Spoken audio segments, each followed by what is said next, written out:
بسم اللہ الرحمن الرحیم۔ پچھلے حصے میں ہم نے حضور اکرم صلی اللہ علیہ وآلہ وسلم کے اوپر جب مختلف آیات نازل ہوئیں اور زید بن حارثہ رضی اللہ تعالیٰ عنہ کا اپنی زوجہ کو طلاق دینا اور پھر حضور اکرم صلی اللہ علیہ وسلم کا ان سے نکاح کرنا، تو اس کی ہم نے ساری تفصیل پڑھی تھی۔ آج ہم اس حصے میں حضور اکرم صلی اللہ علیہ وآلہ وسلم کے اخلاق اور اوصاف کا ذکر کریں گے۔ نبی اکرم صلی اللہ علیہ وسلم ایسے جمال خلق اور کمال خلق سے متصف تھے جو حیطہ بیان سے باہر ہے۔ اس جمال و کمال کا اثر یہ تھا کہ آپ کی تعظیم اور قدر و منزلت کے جذبات سے خود بخود لبریز ہو جاتے تھے، چنانچہ آپ کی حفاظت اور اجلال و تکریم میں لوگوں نے ایسی فداکاری و جانثاری کا ثبوت دیا جس کی نظیر دنیا کی کسی اور شخصیت کے سلسلے میں پیش نہیں کی جا سکتی۔ آپ صلی اللہ علیہ وسلم کے رخفا اور ہمنشین و دورافتگی کی حد تک آپ صلی اللہ علیہ وسلم سے محبت کرتے تھے۔ انہیں گوارا نہ تھا کہ آپ صلی اللہ علیہ وسلم کو خراش آ جائے، خواہ اس کے لیے ان کی گردنیں ہی کیوں نہ کاٹ دی جائیں۔ اس طرح کی محبت کی وجہ یہ تھی کہ آتن جن کمالات پر جان چھڑکی جاتی ہے، ان کمالات سے جس قدر حصہ وافر آپ صلی اللہ علیہ وسلم کو عطا ہوا تھا کسی اور انسان کو نہ ملا۔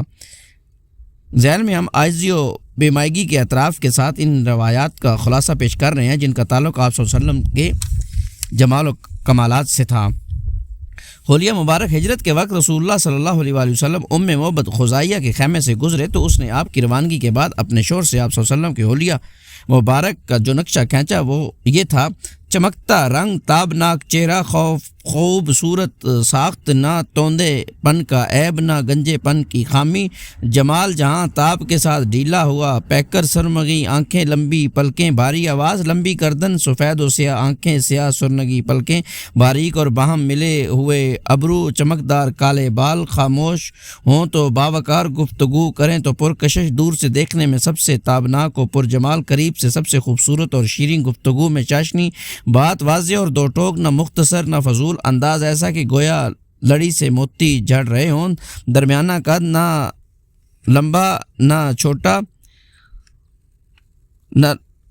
دو شانوں کے درمیان ایک شاخ، جو تینوں میں سے سب سے زیادہ تازہ خوشبو، منظر و رونق، رفقہ آپ کے گرد حلقہ بنائے ہوئے، کچھ فرمائیں تو توجہ سے سنتے ہیں، کوئی حکم دیں تو لپک کر بجا لاتے ہیں، متاع و مکرم، نہ ترش نہ رو نہ لگو گو۔ حضرت علی رضی اللہ تعالیٰ عنہ آپ صلی اللہ علیہ وسلم کے وصف بیان کرتے ہوئے فرماتے ہیں: آپ نہ لمبے تڑنگے تھے نہ ناٹے کھوٹے، لوگوں کے حساب سے درمیانہ قد کے تھے، بال نہ زیادہ گھنگریالے تھے نہ بالکل کھڑے کھڑے، بلکہ دونوں کے بیچ کی کیفیت تھی، رخسار نہ بہت زیادہ پرگوشت تھے نہ ٹھڈی چھوٹی اور پیشانی پست، چہرہ کس قدر گولائی لیے ہوئے تھا، رنگ گورا گلابی، آنکھیں سرخی مائل، پلکیں لمبی، جوڑوں اور مونڈوں کی ہڈیاں بڑی بڑی، سینہ پر ناف تک بال کی ایک ہلکی سی لکیر، بقیہ جسم بال سے خالی، ہتھیلی اور پاؤں پر گوشت، چلتے تو قدرے جھٹکے سے پاؤں اٹھاتے اور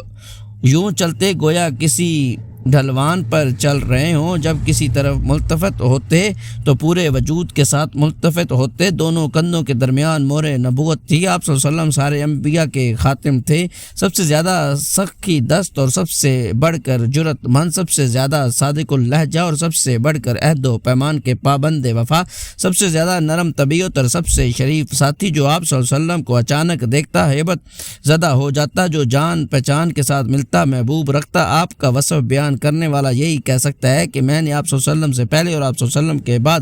آپ صلی اللہ علیہ وسلم جیسا نہیں دیکھا۔ حضرت علی رضی اللہ تعالیٰ عنہ کی ایک روایت میں ہے کہ آپ کا سر بڑا تھا، جوڑوں کی ہڈیاں بھاری تھیں، سینے کے درمیان لمبی بال کی ایک لکیر تھی، جب آپ چلتے تو قدرے جھک کر چلتے گویا کسی ڈھلوان سے اتر رہے ہوں۔ حضرت جابر بن سمرہ رضی اللہ تعالیٰ عنہ کا بیان ہے کہ آپ صلی اللہ علیہ وسلم کا دہانہ کشادہ تھا، آنکھیں ہلکی سرخی لیے ہوئے اور ایڑیاں باریک تھیں۔ حضرت ابو طفیل کہتے ہیں کہ آپ گورے رنگ پر ملاحت چہرے اور میانہ قد و قامت کے تھے۔ حضرت انس بن مالک رضی اللہ عنہ کا ارشاد ہے کہ آپ کی ہتھیلیاں کشادہ تھیں اور رنگ چمکدار،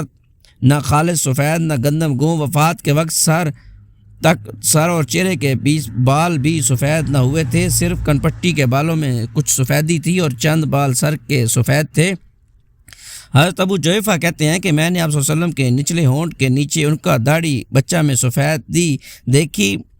حضرت عبداللہ بن بصر کا بیان ہے کہ آپ صلی اللہ علیہ وسلم کی ان کا داڑھی بچہ میں چند بال سفید تھے۔ حضرت برا کا بیان ہے کہ آپ کا پیکر درمیانی تھا، دونوں کندھوں کے درمیان دوری تھی، بال دونوں کانوں کی لو تک پہنچتے تھے۔ میں نے آپ کو سرخ جوڑا زیب تن کیے ہوئے دیکھا، کبھی کوئی چیز آپ سے زیادہ محبوب خوبصورت نہ دیکھی۔ پہلے آپ اہل کتاب کے موافقت پسند کرتے تھے، اس لیے بال میں کنگھی کرتے تو مانگ نہ نکالتے، لیکن بعد میں مانگ نکالا کرتے تھے۔ حضرت برا کہتے ہیں کہ آپ صلی اللہ علیہ وسلم کا چہرہ سب سے زیادہ خوبصورت تھا اور آپ کے اخلاق سب سے زیادہ بہتر تھے۔ ان سے دریافت کیا گیا کہ نبی اکرم صلی اللہ علیہ وسلم کا چہرہ تلوار جیسا تھا؟ انہوں نے کہا نہیں، بلکہ چاند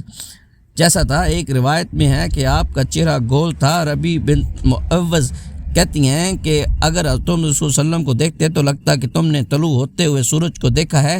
جابر بن سمرہ رضی اللہ تعالیٰ عنہ کا بیان ہے کہ میں نے ایک بار چاندنی رات میں آپ صلی اللہ علیہ وسلم کو دیکھا، آپ صلی اللہ علیہ وسلم پر سرخ جوڑا تھا۔ میں رسول صلی اللہ علیہ وسلم کو دیکھتا اور چاند کو دیکھتا، آخر اس نتیجے پر پہنچا کہ آپ صلی اللہ علیہ وسلم چاند سے زیادہ خوبصورت ہیں۔ حضرت ابو ہریرہ رضی اللہ تعالیٰ عنہ کا بیان ہے کہ میں نے رسول صلی اللہ علیہ وسلم سے زیادہ خوبصورت کوئی چیز نہیں دیکھی، لگتا تھا سورج آپ صلی اللہ علیہ وسلم کے چہرے میں رواں دواں ہے، اور میں نے رسول صلی اللہ علیہ وسلم سے بڑھ کر کسی کو تیز رفتار نہیں دیکھا، لگتا تھا زمین آپ کے لیے لپیٹی جا رہی ہے۔ ہم تو اپنے آپ کو تکا مارتے تھے اور آپ بالکل بے فکر تھے۔ حضرت کعب بن مالک کا بیان ہے کہ جب آپ صلی اللہ علیہ وسلم خوش ہوتے تو چہرہ دمک اٹھتا، گویا چاند کا ایک ٹکڑا ہے۔ ایک بار آپ حضرت عائشہ رضی اللہ تعالیٰ عنہ کے پاس تشریف فرما تھے، پسینہ آیا تو چہرے کی دھاریاں چمک اٹھیں۔ یہ کیفیت دیکھ کر عائشہ رضی اللہ تعالیٰ عنہ نے ابو کبیر حضلی کا یہ شعر پڑھا، جب ان کے چہرے کی دھاریاں دیکھو تو وہ یوں چمکتی ہیں جیسے روشن بادل چمک رہا ہو۔ ابو بکر صدیق رضی اللہ تعالیٰ عنہ کا دیکھ کر یہ شعر پڑھتے، آپ امین ہیں، چنیدہ و برگزیدہ ہیں، خیر کی دعوت دیتے ہیں، گویا ماہ کامل کی روشنی ہیں جس سے تاریکی آنکھ مچولی کھیل رہی ہے۔ حضرت ابو عمر رضی اللہ تعالیٰ عنہ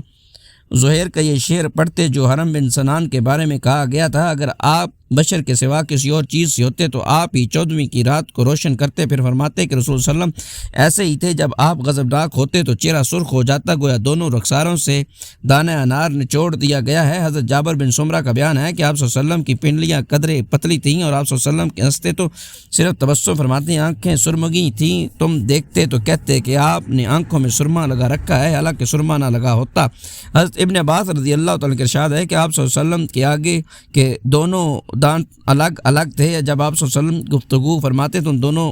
کے درمیان سے نور جیسا نکلتا دکھائی دیتا۔ گردن گویا چاندی کی صفائی لیے ہوئے گڑیا کی گردن تھی، پلکیں طویل، داڑھی گھنی، پیشانی کشادہ، ابرو پیوستہ اور ایک دوسرے سے الگ،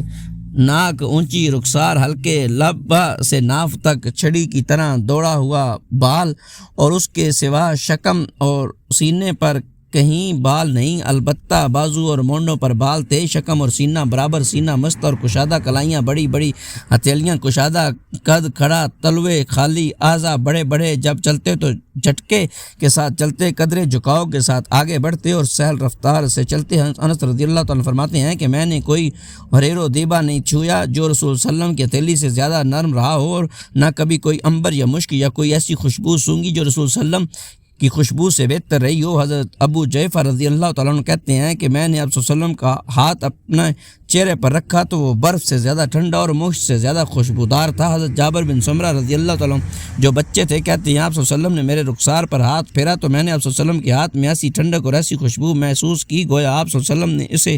عطار کی عطردان سے نکالا ہے۔ حضرت انس رضی اللہ تعالیٰ کا بیان ہے کہ آپ صلی اللہ علیہ وسلم کا پسینہ گویا موتی ہوتا تھا، اور حضرت سلیم کہتی ہیں کہ یہ پسینہ ہی سب سے زیادہ عمدہ خوشبو ہوا کرتی تھی۔ حضرت جابر رضی اللہ تعالیٰ کہتے ہیں کہ آپ صلی اللہ علیہ وسلم کسی راستے سے تشریف لے جاتے اور آپ صلی اللہ علیہ وسلم کے بعد کوئی اور گزرتا تو آپ صلی اللہ علیہ وسلم کے جسم یا پسینے کی خوشبو کی وجہ سے جان جاتا کہ آپ صلی اللہ علیہ وسلم یہاں سے تشریف لے گئے ہیں۔ آپ صلی اللہ علیہ وسلم کے دونوں کندھوں کے درمیان مہر نبوت تھی جو کبوتر کے انڈے جیسی اور جسم مبارک ہی کے مشابہ تھی۔ یہ بائیں کندھے کی